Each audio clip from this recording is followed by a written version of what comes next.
Nous avons vu la dernière fois l'Église animée par l'Esprit Saint comme un grand corps agissant au milieu de ce monde et pour ce monde, pour le plus grand service qu'il puisse lui rendre, c'est-à-dire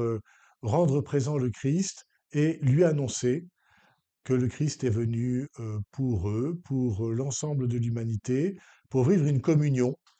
libre, intelligente, d'amour pour l'éternité. Nous bâtissons d'une certaine manière une cité invisible, une cité éternelle. Dans une grande ville, chacun bénéficie du travail des autres, directement ou indirectement. Je vais au travail en prenant le bus, je mange un sandwich en l'achetant chez le boulanger, j'allume l'électricité en arrivant au bureau, j'allume mon ordinateur, je travaille avec des collègues, je rentre chez moi, je prends une douche, l'eau vient, elle est chaude, etc., etc. Sans cesse, tout ce que je mange, tout ce que je fais, tout ce que j'agis implique des centaines, des milliers de personnes, depuis le pêcheur qui pêche au large du Groenland, la morue dont j'ai fait mon régal à midi, jusqu'au garagiste qui a réparé ma voiture, etc., etc., ou le mineur qui est allé chercher le fer pour construire ce véhicule, ou aller chercher le pétrole au plus profond des entrailles de la Terre. Si nous nous arrêtons une seconde et nous demandons, en regardant ce qui est autour de nous et ce qui nous permet de vivre, en imaginant toutes les personnes impliquées dans ce qui nous permet de vivre à travers les objets et les services dont nous bénéficions, nous serions étonnés de voir combien nous sommes interdépendants les uns des autres. Ce qui est vrai dans la vie de ce monde l'est aussi dans la vie spirituelle, dans la vie éternelle de l'Église qui commence dès aujourd'hui.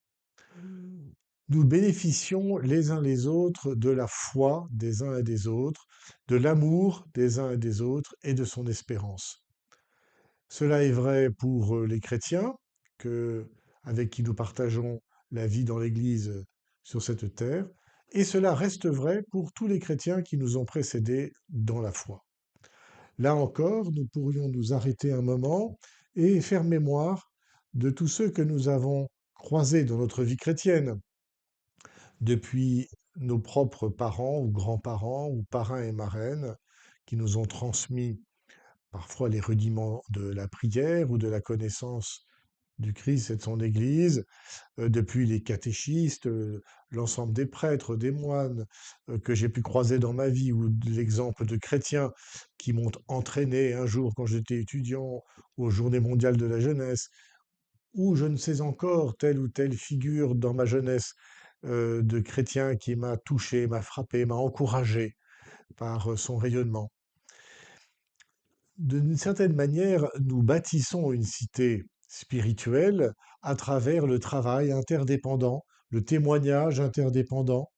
les actes multiples que nous posons les uns pour les autres et les uns avec les autres. Cela reste vrai, encore une fois, par-delà le voile de la mort et de l'autre monde. Comment imaginer, par exemple, que des parents qui ont tendrement aimé leurs enfants, leurs petits-enfants, qui ont vécu tant de choses avec eux, puissent, une fois dans la lumière de Dieu, dans l'éternité, les oublier. Cela n'aurait aucun sens. Comment imaginer qu'un prêtre qui se soit dévoué pour le mariage de tant et tant de couples, pour l'instruction de tant et tant d'enfants qu'il a emmenés dans des camps de vacances mémorables, ou je ne sais encore, toutes ces personnes qu'il a croisées, les femmes ayant deuil, dans tout son ministère, qu'il a fait, ce travail qu'il a fait, non pas seulement parce que c'était son devoir et sa place, mais aussi par amour, avec cœur, qui ont été l'occasion de vraies rencontres avec ces personnes, d'une véritable communion. Comment imaginer que ce prêtre, après sa mort, ait oublié toutes ces personnes-là, leur soit totalement indifférent? C'est impensable, évidemment. Dans la lumière de Dieu, dans la vie éternelle, il ne cessera de prier pour eux, d'intercéder pour eux. les attendant d'ailleurs dans l'éternité, heureux de les retrouver dans la résurrection pour la vie éternelle. Ce que nous avons commencé ensemble au sein de nos familles, de notre travail, de l'Église, quelle que soit notre place, dans l'obscurité de la foi, d'une certaine manière, eh bien, apparaîtra au grand jour dans la vie éternelle et fructifiera encore davantage pour une vie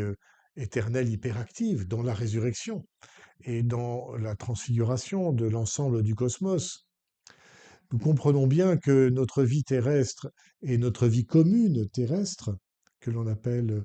euh, que l'on appelle l'Église, n'est que le haut de l'iceberg, d'une certaine manière, de ce qui constituera et constitue déjà pour nos frères et sœurs qui nous ont précédés dans la foi, la fantastique, l'extraordinaire vie et communion des saints qui nous animera pour l'éternité, tous les hommes et les femmes qui ont vécu, et avec le Christ qui est l'un d'entre eux, homme parmi les hommes, qui les entraînera dans une communion parfaite et formidable et merveilleuse avec son Père dans l'Esprit Saint. Voilà la communion des saints. Et donc nous pouvons imaginer que euh,